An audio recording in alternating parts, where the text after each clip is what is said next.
Bismillahirrahmanirrahim. Assalamualaikum warahmatullahi wabarakatuh. Untuk mata kuliah farmakologi 1, nanti untuk pertemuan pertama saya akan menjelaskan tentang rencana pembelajaran ya. Jadi mulai dari pertemuan 1 hingga pertemuan ke-14 ya.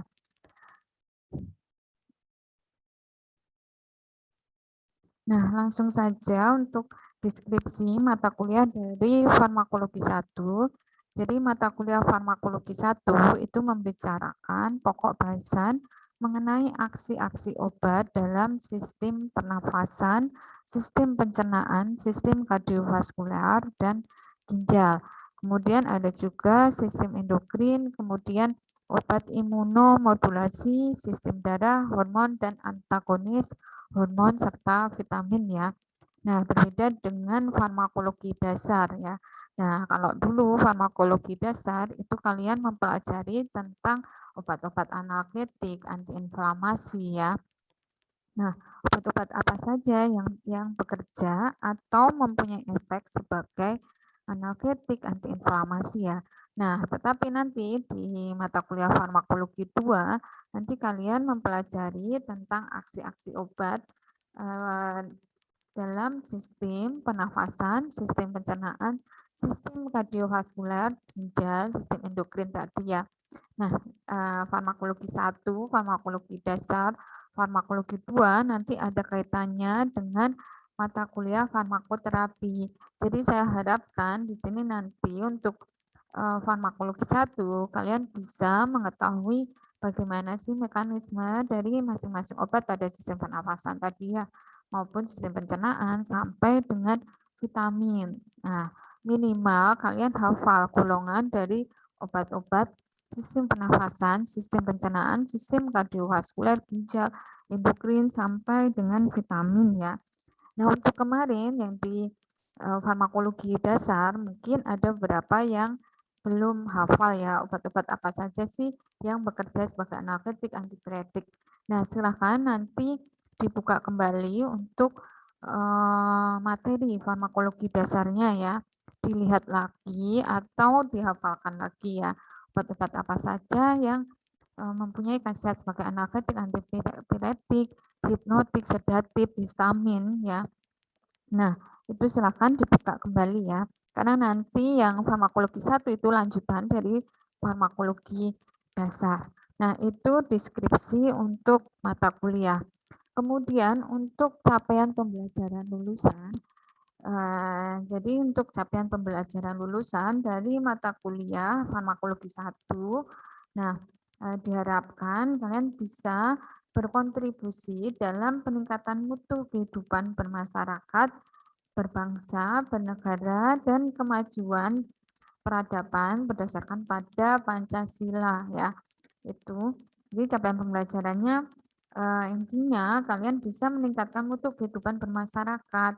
Jadi dengan mendapatkan atau mengikuti perkuliahan farmakologi 1, kalian bisa memberikan, misalkan kalau ditanya tetangga ataupun saudara yang misalkan sedang sakit ya, nah kalian bisa memberikan jawaban di situ, memberikan saran ataupun masukan ya terkait obat-obat yang digunakan ataupun dikonsumsi. Nah, artinya di situ kalian kan juga meningkatkan mutu kehidupan bermasyarakat ya.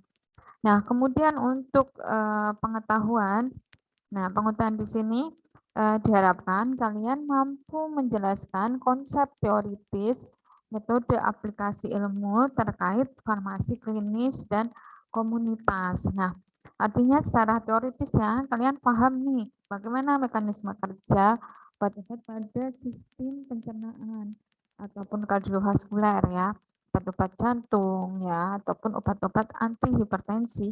Nah, diharapkan kalian bisa memahami atau menjelaskan secara teoritisnya itu, oh ternyata mekanisme kerja dari obat anti hipertensi itu seperti ini. Itu ya. Kemudian yang kedua, mampu menjelaskan konsep teoritis penelusuran informasi dalam multibahasa ya, evidence based medicine serta bidang farmasi secara khusus. Nah, IPM di sini maksudnya adalah nanti kalian bisa mencari nih, sebenarnya boleh nggak pada wanita hamil diberikan obat analgesik, nah ataupun obat penurun panas. Nah, kalau wanita hamil kan itu ada maksudnya penggunaan khusus ya pada ibu hamil. Jadi ada beberapa syarat yang nanti ada kategori obat yang boleh diminum pada ibu hamil di situ. Nah, artinya kalian mencari benar nggak sih mana sih guideline-nya seperti itu ya. Jadi guideline-nya mana? Kalau semisal ada pasien menderita misalkan gangguan fungsi jantung. Nah, ada pasiennya juga mengalami gangguan fungsi ginjal. Nah, itu kan perlu perhatian khusus ya di sini. Nah, jadi itu yang harus difahami evidence based medicine-nya ya. Nah, kemudian untuk keterampilan umum, mampu mengambil keputusan secara tepat dalam konteks penyelesaian masalah di bidang keahliannya berdasarkan hasil analisis informasi dan data ya. Jadi untuk keterampilannya diharapkan kalian mampu menyelesaikan masalah di bidang keahlian kita ya. Jadi ada suatu kasus tadi yang saya katakan ya. Nah, kita bisa nih menyelesaikan masalah. Misalkan ada pasien yang menderita misalkan hipertensi, padahal pasiennya tersebut sedang hamil ya. Nah, nanti seperti apa penyelesaian atau obat-obat yang akan kalian rekomendasikan untuk mengatasi hipertensinya tersebut. Jadi seperti itu capaian pembelajaran lulusan di mata kuliah farmakologi 1 ya. Jadi meliputi sikap, pengetahuan, keterampilan umumnya. Nah, diharapkan intinya kalian bisa meningkatkan mutu kehidupan bermasyarakat, berbangsa, bernegara, dan kemajuan peradaban berdasarkan Pancasila ya.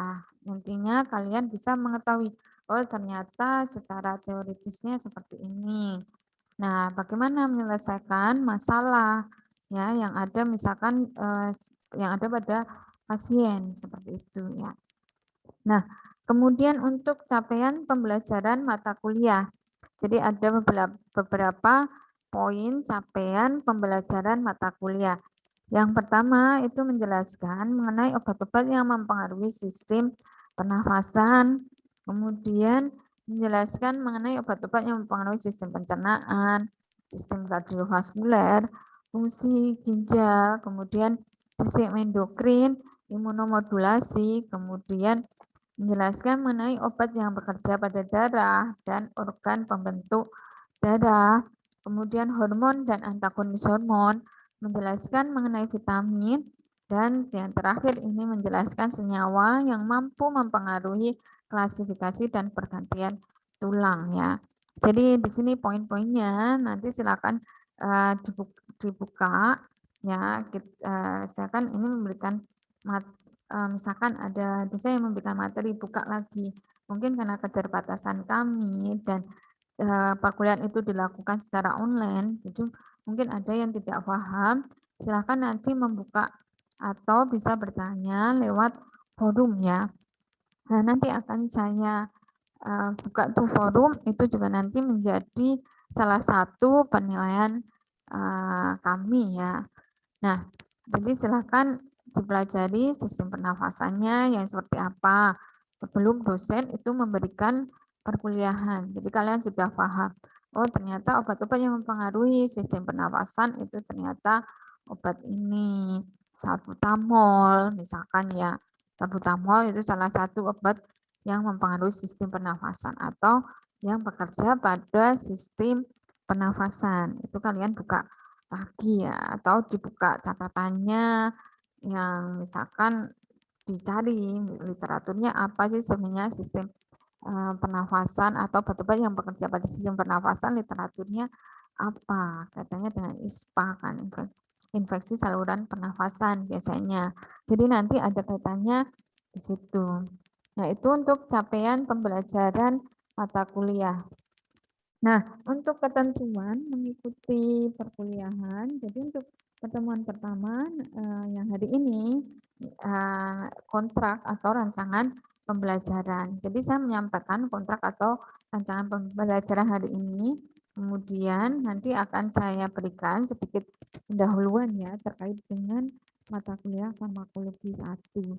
Nah, kemudian untuk total jumlah pertemuan di mata kuliah farmakologi 1 itu ada 16 kali pertemuan, yang 14 kali pertemuan itu dilakukan secara 13 kali ya, itu dilakukan secara online, kemudian yang 1 kali offline, kemudian 2 kali itu untuk ujian UTS, ujian tengah semester, dan kemudian ujian akhir semester itu sebanyak 2 kali ya.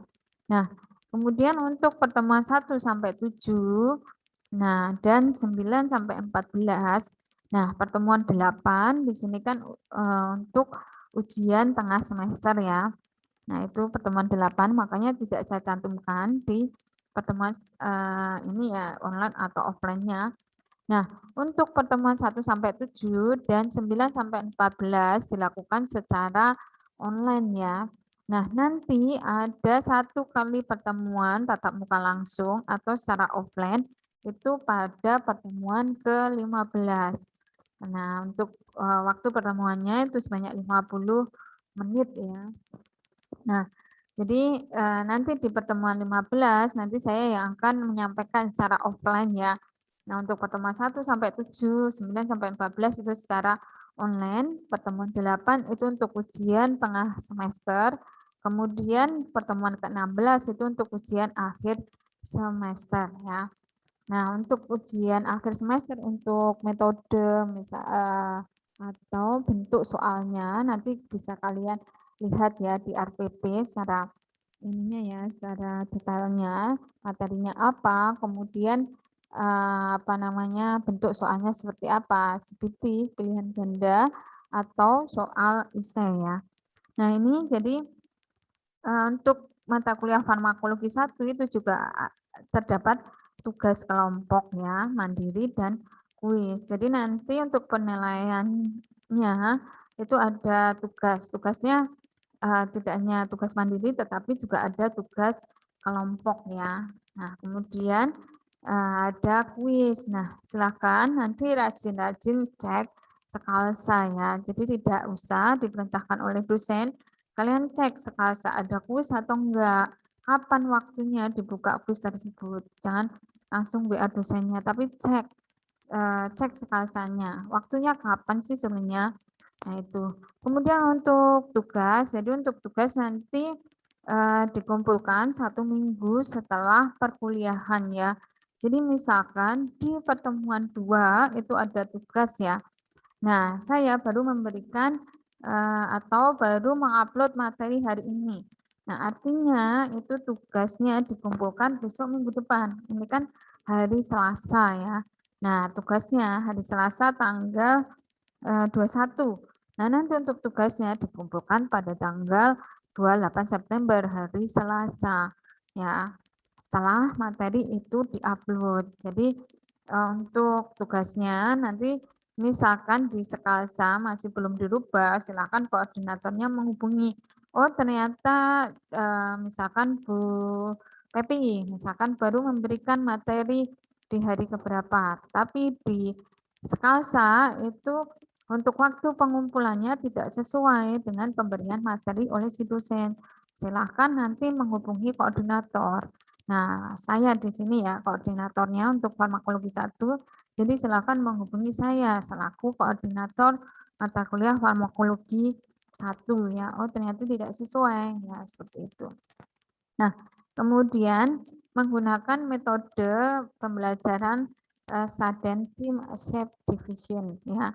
Jadi nanti untuk yang metode start ya, nanti sebenarnya kita berdiskusi ya di sini metode start itu. Jadi saya memberikan materi ya.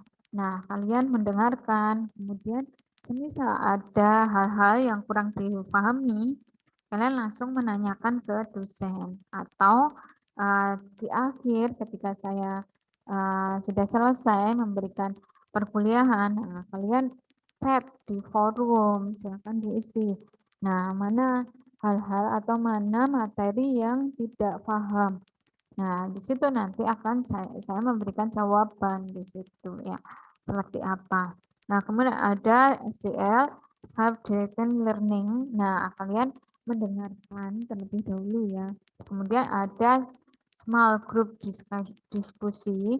Nah, artinya ini tadi kaitannya dengan tugas kelompok. Nah, nanti tugas kelompoknya dibagi menjadi satu kelas itu dibagi menjadi kelompok kecil. Nah, dari kelompok kecil tersebut nanti akan presentasi. Itu namanya metode pembelajaran untuk SGD ya. Nah, di sini saya yang mendengarkan SGD, kalian yang mempresentasikan. Ya, seperti itu. Nah, kemudian untuk komponen penilaian, di sini ada UTS, UTS-nya itu sebesar 25%, kemudian UAS 25%, tugas itu 25%, kuis 15%, dan soft skill 10% ya. Nah, perlu kalian garis bawahi atau perlu kalian ingat bahwa untuk tugas itu 25%. Jangan sampai kalian tidak mengumpulkan tugas ya, baik itu tugas kelompok maupun tugas mandiri, karena akan mempengaruhi komponen penilaian. Misalkan ada yang memiliki target IPK saya harus kumlot nanti di semester 7 atau 8. Nah, rancanglah mulai dari sekarang. Oh, saya itu harus apa berarti tugasnya tidak boleh telat ya. Mengerjakan tugas dengan benar sesuai yang diperintahkan oleh dosen ya. Kemudian UTS, UAS itu dikerjakan ya, jangan hanya dilihat saja tapi dikerjakan. Ada memang yang tidak mengerjakan UTS atau UAS ya. Nah, di situ UTS UAS harus dikerjakan, misalkan ada kendala langsung lapor ke koordinatornya. Misal kendalanya hanya satu orang, biasanya memang tidak ada kebijakan. Tapi kalau beberapa orang yang memiliki kendala, nah misalkan kendala sinyal, nah atau skala tidak bisa diubah, nah nanti akan ada ujian ulang ya gitu. Tetapi sekali lagi pastikan ketika ujian UTS UAS pastikan sinyal kalian itu kuat ya. Seperti itu. Nah, kemudian untuk kuis itu sebesar 15% ya. Nah, kuisnya nanti sering-sering dicek di Sekalasa. Tidak semua pertemuan itu ada kuisnya ya. Nah, ada kemungkinan juga yang semua pertemuan itu ada kuisnya. Ya, nah nanti silakan dicek. Oh, ternyata di berarti misalkan hanya ada 2 kuis. Nah, silakan dikerjakan. Ya, lihat Sekalsa, tidak usah WA Bu kok tidak ada kuis. Kalau memang di Sekalsa tidak ada, artinya ya tidak ada kuis ya di situ. Nah, nanti kalian cek Sekalsanya ada kuis atau tidak. Ya, kapan waktunya? Batas waktu untuk mengerjakan kuis ya. Karena setiap dosen itu berbeda-beda. Ada yang memberikan waktu 1 minggu ya untuk mengerjakan kuis. Ada yang 3 hari, ada yang 1 hari. Itu juga ya harus dikerjakan kuisnya. Jadi kalian harus benar-benar cek Sekalsa. Karena pembelajaran itu lewat Sekalsa dilakukan secara online ya situ. Nah, kemudian untuk komponen penilaian soft skill. Nah, untuk komponen penilaian soft skill sebesar 10% ya untuk soft skill-nya. Jadi keterampilan soft skill itu dilihat dari keaktifan kalian. Misalkan kalian sering mengisi forum diskusi.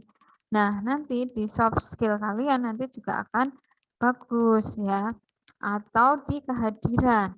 Nah, kehadiran itu juga menjadi penilaian kami ya terkait dengan soft skill.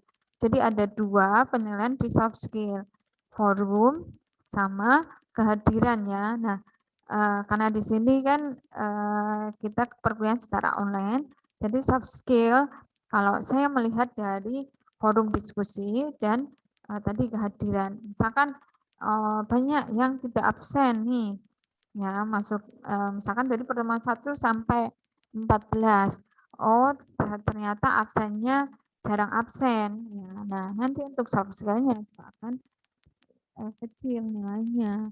Ya, ataupun lupa. Oh, ternyata mahasiswa lupa untuk mengisi absen, sehingga batas waktu untuk absennya jadi habis ya. Nah, intinya seperti itu. Jadi untuk soft skill dilihat dari daftar hadir dan forum diskusi ya. Nanti silahkan dilihat untuk forum diskusinya juga di skala setiap pertemuan saya isi. Silahkan nanti rajin-rajin mengisi di forum diskusi ya. Kalau semisal tidak ada balasan dari dosen ya, atau dosen tidak melihat di forum diskusi, ya artinya kalian kan sudah mendapat poin di situ. Mesti nanti saya yang akan cek untuk forum diskusinya ya, keaktifan kalian. Tapi memang yang saya cek, yang saya jawab itu seputar atau materi yang saya berikan atau pertemuan saya, misalkan di pertemuan 1, oh ternyata ada pertanyaan. Nah, nanti akan saya jawab. Pertemuan 2, misalkan kalian mengisi forum. Nah, misalkan diisi oleh Pak Iwan. Oh, ternyata Pak Iwan tidak membuka forum. Nah, itu kalian ingatkan saja ya, seperti itu. Itu untuk soft skill, silakan nanti diisi baik forum maupun daftar hadir, nanti tetap kalian harus aktif ya di sini karena saya melihatnya di forum diskusi dan hadirannya. Nah, untuk tim teaching dari mata kuliah farmakologi 1 itu nanti ada saya, kemudian ada Pak Iwan, dan kemudian ada Bu Pepi ya. Nah, di sini yang stay di kampus itu hanya saya, jadi Pak Iwan sama Bu Pepi kan sedang kuliah S3 ya. Jadi komunikasikan dengan saya karena di sini saya selaku koordinator ya. Nah, beliau yang Pak Iwan sama Bu Pepi karena lagi kuliah dan kesibukannya juga luar biasa, jadi mungkin susah untuk dihubungi. Jadi segala sesuatu silahkan dikoordinasikan dengan saya ya. Kalau semisal kepepetnya kaitannya dengan Pak Iwan, ya silahkan menghubungi Pak Iwan ataupun Bu Pepi ya. Nah, di situ. Tapi kalau semisal Pak Iwan ataupun Bu Pepi tidak membalas, berarti kalian harus bersabar, kalian harus paham ya, karena mereka berdua atau beliau berdua itu sedang kuliah S3 ya. Nah, kemudian di sini saya jelaskan untuk rincian tugas kelompok ya. Nah, tadi kan untuk komponen penilaian tadi salah satunya kan ada tugas. Nah, tugas nanti dibagi menjadi 2 ya. Ada tugas kelompok dan ada tugas mandiri. Nah, untuk tugas kelompok, jadi nanti dalam satu kelas ya, kelas besar dibagi menjadi 10 kelompok ya. Nah, setiap kelompok itu terdiri dari 5 sampai 6 mahasiswa. Nah, nanti silakan koordinator dari farmakologi 1 membagi kelompok ya. Silakan dibagi. Jadi saya tidak membagi kelompoknya ya, tapi kalian atau koordinatornya yang akan membagi kelompoknya ya, 10 kelompok. Jadi dalam satu kelas dibagi menjadi 10 kelompok. Nah, satu kelompok itu terdiri dari 5 sampai 6 mahasiswa. Misalkan satu kelasnya ada 40. Nah, 40 dibagi 10 ya berarti kan ada 4 mahasiswa. Tidak harus 5 sampai 6 mahasiswa ya. Artinya kalau ada 40 ya berarti 40 mahasiswa dibagi 10 berarti masing-masing kelompok itu ada 4 mahasiswa ya, seperti itu. Kemudian untuk pembagiannya, untuk pembagian tugas kelompok 1 itu tugasnya untuk obat sistem pernafasan, kelompok 2 dan 3 itu obat sistem pencernaan, kelompok 4 itu obat-obat yang bekerja sebagai anti hipertensi, kemudian kelompok 5 obat-obat yang bekerja sebagai anti hiperlipid, kelompok 6 obat yang mempengaruhi kerja ginjal, kelompok 7 obat-obat anti diabetes, kelompok 8 itu obat yang digunakan sebagai imunomodulasi, kelompok 9 obat yang mempengaruhi sistem hormon, dan kelompok terakhir itu vitamin ya. Nah, yang ada bersamaan di sini itu tugas kelompok di kelompok 2 dan 3. Itu karena sistem pencernaan itu banyak, silakan nanti dibagi lagi ya untuk sistem pencernaannya ya. Maksudnya jangan sama obat-obat yang sistem pencernaan, nah nanti dilihat sistem pencernaan itu apa saja karena kan banyak ya. Nah, itu kemudian nanti silahkan kalian membaca literatur, kemudian mendiskusikan dalam kelompok dan mempresentasikannya. Nah, di sini nanti silakan nanti dipresentasikan ya, artinya kalian sama membuat suatu rekaman yang kemudian diupload di YouTube. Nah, setelah diupload di YouTube, kemudian link Google Meet ataupun lewat linknya di YouTube itu silakan disematkan di tugas, kolom tugasnya. Nah, kalian misalkan nih ada membuat video ya. Nah, silakan nanti untuk tugasnya membuat video, ada PPT sama hanya kayak saya ini. Ya, memberikan kuliah materi dan sebagainya kan lewat YouTube, kemudian baru saya sematkan di Skalsa. Nah, kalian untuk tugasnya juga sama, kalian mempresentasikan, nah, dilakukan secara online lewat video ataupun audio ya. Nah, baru nanti di-upload di YouTube, kemudian linknya disematkan di Skalsa. Nanti yang di-upload di Skalsa itu makalah dalam bentuk PDF, PPT, dan link video YouTube tadi ya. Nah itu.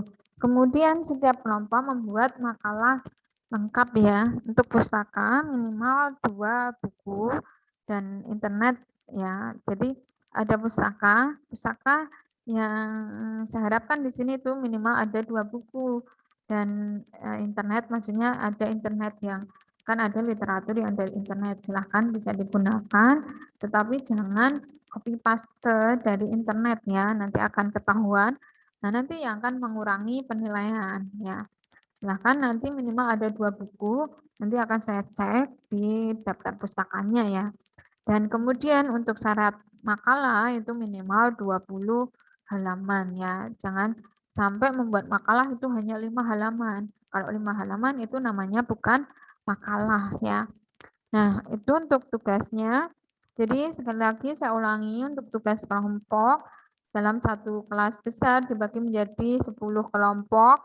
Nah, untuk kelompok 1 itu sistem pernafasan, kelompok 2 dan 3 sistem pencernaan, kelompok 4 itu anti hipertensi, kelompok 5 itu anti hiperlipid, kelompok 6 obat yang mempengaruhi kerja ginjal, kelompok 7 itu anti diabetes, kelompok 8 itu yang obat-obat yang digunakan sebagai imunomodulasi, kelompok 9 obat yang mempengaruhi sistem hormon, kelompok terakhir itu 10 itu vitamin ya. Nah, sekali lagi saya ulangi, nanti silahkan dibuat PPT dan makalah. Nah, nanti untuk presentasinya, kalau semisal dosennya meminta kita pertemuan nih lewat link Zoom. Nah, nanti silahkan dipresentasikan ya ke dosen. Nah, nanti tergantung dosennya mau seperti apa ya untuk tugasnya. Kalau saya nanti, misalkan Bu Pepi karena ada kesibukan ya. Nah, beliau menghendaki kalian yang ini yang mempresentasikan lewat link Google Meet, kemudian diupload di YouTube ya, tidak bersama dengan dosen atau tidak live ya, tetapi kalian membuat video ya yang bentuknya presentasi dari PPT-nya diupload di YouTube, kemudian disematkan di Skalsa, silakan ya. Kemudian minimal untuk makalah itu ada 2 buku dan jumlah halamannya itu ada 20 halaman ya minimal halaman itu untuk kriteria penilaian juga. Nah, itu untuk tugas kelompok ya. Nah, sekarang untuk tugas individu. Jadi untuk tugas individu, kalian membuat rangkuman tentang objek harapan. Misalkan hari ini saya menjelaskan tentang obat-obat pada sistem pencernaan. Nah, nanti silahkan dibuat rangkumannya terkait dengan apa materinya ya, sistem pencernaan. Nah, buat rangkuman tentang sistem pencernaan, obat-obatnya apa saja, bagaimana mekanisme kerjanya, seperti itu ya. Nah, untuk rangkuman itu maksimal 2 lembar. Namanya rangkuman. Jadi bukan buku ya. Kalau semisal lebih dari 5 itu namanya makalah tadi ya, misalkan 10 rangkumannya. Nah, justru itu yang jadi penilaian 10 itu malah bukan rangkuman namanya ya. Jadi rangkuman itu maksimal 2 lembar. Nah, semua tugas dikumpulkan 1 minggu setelah perkuliahannya, artinya setelah diberikan materi ya. Tuh. Nah, ini saya jelaskan sedikit tentang tragedi talidomid ya, awal mula. Kenapa kita harus mempelajari ilmu farmakologi ya? Karena ilmu farmakologi itu sangat penting di dalam pengobatan atau rekomendasi suatu terapi selain farmakoterapi ya. Nah, jadi mungkin ada beberapa yang sudah mendengar obat talidomid itu sebenarnya apa? Ya, apa sih yang dimaksud dengan tragedi talidomid itu? Nah, sebenarnya tragedi talidomid itu memang terjadi pada tahun 1950 ya. Jadi memang penggunaan obat talidomid ini banyak mendapatkan keuntungan ya. Nah, digunakan untuk apa sih sebenarnya obat talidomid? Ya, jadi obat talidomid itu digunakan untuk mengatasi morning sickness. Ya, biasanya kalau ibu hamil, ya apalagi yang hamil baru trimester 1 itu di pagi hari itu mengalami pusing ya. Nah, salah satu obat yang digunakan pada tahun 1950 itu obatnya talidomid. Dia mempunyai efek yang cepat dalam mengatasi morning sickness ya. Nah, era 9 kan berkembang tuh. Oh, ternyata memiliki efek benar ya, manjur untuk mengobati gejala morning sickness pada ibu hamil. Oh, manjur digunakanlah. Artinya banyak yang menggunakan obat talidomid. Nah, kemudian selain digunakan untuk mengatasi morning sickness, ternyata talidomid itu bisa digunakan untuk mengatasi mual muntah pada ibu hamil. Jadi khasiatnya tidak hanya untuk mengatasi morning sickness, tetapi juga mengatasi mual muntah ya pada ibu hamil. Nah, ibu hamil kan selain morning sickness baru trimester 1 biasanya kan mengalami mual muntah. Jadi obat talidomid sekalian saja nih untuk mengatasi morning sickness dan juga untuk mengatasi mual muntah ya. Nah, selain itu obat talidomid ternyata juga memiliki efek sebagai antidepresi.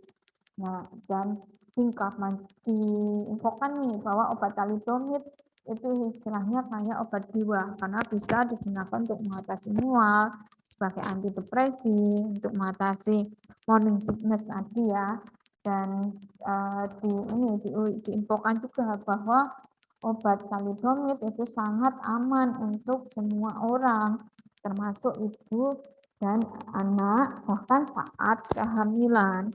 Padahal belum dilakukan uji farmakologi ya, karena fase-fase uji farmakologi sebelum obat itu beredar itu kan harus ada beberapa fase kan, fase 1, fase 2, fase 3. Nah, si talidomid ini sebenarnya belum dilakukan pengujian sampai tahap atau populasinya belum sampai ke wanita hamil, tetapi sudah diumumkan bahwa obat talidomid itu aman untuk semua orang, termasuk ibu dan anak, bahkan pada saat kehamilannya. Nah, situ sehingga obat ini dengan cepat meraih keuntungan pada tahun 1960 yang diperdagangkan di 46 negara dan tingkat penjualan itu hampir menyamai obat-obat aspirin. Kalau zaman dulu kan aspirin itu kan obat untuk penurun panas. Jadi sangat laku tuh obat aspirin. Nah, talidomid itu juga sama. Nah, karena aman, obat dewa bisa digunakan untuk antidepresi tadi ya. Selain antidepresi juga mual muntah ya. Nah, setelah itu pada tahun 1960 itu kan meraih keuntungan yang besar ya. Nah, setelah itu ternyata ada efek samping dari obat talidomid. Siapa yang meneliti? Ada suatu dokter kandungan dari Australia yang bernama Dr. William MC Brett ya, menemukan hubungan talidomid dengan kelahiran bayi tanpa lengan dan kaki. Jadi ada suatu studi Nah, biasanya kan ada keluhan nih, kenapa bayi saya ini lahirnya cacat? Oh, ternyata karena ada mual muntah pada saat kehamilan, dia mengkonsumsi obat thalidomid. Nah, akhirnya menyebabkan atau memberi obat thalidomid memberikan efek samping kelahiran bayi itu tanpa lengan dan kaki di situ. Itu efek sampingnya. Nah, kemudian obat tersebut menjadi kontradiksi dengan pertumbuhan dan perkembangan janin ya. Situ. Nah, kemudian hasilnya banyak sekali bayi lahir dengan kondisi pokomelia dan mereka tumbuh dengan tangan yang pendek atau tanpa lengan atau kaki atau sama sekali bahkan tidak memiliki lengan ataupun kaki. Nah, itu akibat thalidomid. Nah, dilakukan penelitian-penelitian. Oh, ternyata banyakkan yang bayi lahir tanpa lengan ataupun kaki atau kaki dan lengannya pendek ternyata pada saat hamil mengkonsumsi obat thalidomid ya untuk mengatasi mual muntah ataupun morning sickness tadi ya. Nah, kemudian pada tahun 1962 obat tersebut akhirnya dilarang di sebagian besar negara yang sebelumnya telah menjualnya. Jadi pada tahun 1962 karena kejadian bayi yang cacat tadi akhirnya dilarang beredar. Nah, ditarik nih peredarannya dari pasaran ya. Nah, tragedi ini merambah ke permasalahan banyak sekali bayi dibunuh karena lahir dengan kondisi pokomelia.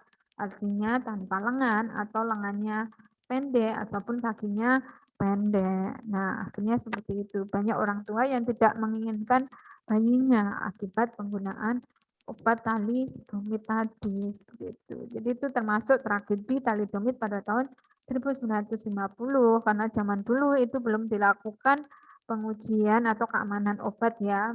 Nah, kalau sekarang kan perkembangan ilmu semakin maju kan. Oh, sebelum obat beredar itu harus dilakukan pengujian dulu ya terkait dengan keamanan dan efek samping obatnya. Nah, kalau zaman dulu yang penting manjur. Nah, tidak tahu nih efek sampingnya. Ternyata ada efek sampingnya tadi. Nah, kemudian bayi-bayinya ini tidak diinginkan. Nah, jadi ada Alwin Lau, seorang penyintas dari thalidomid itu lahir dari pasangan Ukraina yang hidup di Kanada. Itu neneknya mengingatkan ibunya jika dia adalah bayi yang terkutuk ya. Jadi sampai kesalahan-kesalahan yang seperti ini yang harus dihindari ya di sini. Itu tragedi thalidomid pada tahun 1950 karena thalidomid dikonsumsi sebagai anti mual muntah dan morning sickness pada kehamilan ternyata memiliki efek ke janin yang berupa tadi ya kaki dan lengannya pendek, kemudian bahkan tidak memiliki lengan ataupun kaki atau pokomelia ya. Itu tragedi thalidomid ya.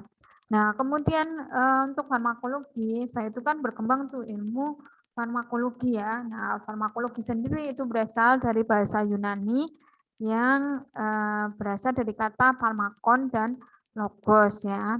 Nah, logos itu ilmu, farmakon itu obat ya. Jadi farmakologi itu ilmu yang mempelajari interaksi obat dengan organisme hidup ya. Jadi farmakologi itu merupakan studi terintegrasi tentang sifat-sifat zat kimia dan organisme hidup serta segala aspek interaksinya. Jadi itulah farmakologi. Kita mempelajari bagaimana sih obat itu diminum, efeknya seperti apa yang ditimbulkan, efek terapinya tercapai ataupun tidak ya, ataukah terjadi efek samping ya seperti itu. Jadi farmakologi mempelajari interaksi obat dengan organisme hidup ya. Nah, sebenarnya obat itu apa? Jadi obat setiap zat kimia baik alami maupun sintetik selain makanan yang mempunyai pengaruh terhadap atau dapat menimbulkan efek pada organisme hidup baik efek fisiologis maupun biokimiawinya. Ini ya yang saya ulang mungkin sudah dipelajari di farmakologi dasar bahwa obat itu zat kimia ya, baik itu alami maupun sintetik yang bukan makanan, maksudnya di sini ya, yang bisa mempengaruhi terhadap atau dapat menimbulkan efek pada organisme hidup, baik itu efek psikologis, fisiologis maupun biokimia. Nah, sebenarnya apa sih tujuan dari pengobatan ya? Tujuan dari pengobatan itu untuk penetapan diagnosa, pencegahan ataupun preventif, penyembuhan ataupun kuratif, simptomatik atau mengobati gejala, ya, untuk rehabilitatif atau pemulihan kembali, kemudian untuk peningkatan kesehatan atau promotif, dan untuk kontrasepsi. Jadi pil KP itu juga termasuk obat ya. Karena kembali lagi ke tujuan pengobatan, salah satunya itu digunakan sebagai kontrasepsi ya di situ. Nah, obat itu ternyata juga sebagai racun. Jadi kalau kita tidak menggunakan secara benar ya ataupun secara tepat, itu obat itu akan menjadi racun ya. Obat itu juga mengobati sifatnya, tetapi juga meracuni ya. Jadi bila digunakan secara tepat dan benar, itu obat akan menyembuhkan. Tetapi sebaliknya, jika digunakan tidak secara benar ataupun dosis yang berlebihan, itu akan menyebabkan keracunan. Itulah obat. Nah, itu ya. Nah, kemudian bila dosis kecil, itu juga obat tidak menimbulkan efek menyembuhkan ya. Sembuhnya lama seperti itu atau bahkan tidak menyembuhkan sama sekali ya. Nah, kemudian batas obat dan racun. Nah, batas obat dan racun, batas jarak antara obat dan racun itu sangat pendek, tergantung dari cara dan dosis.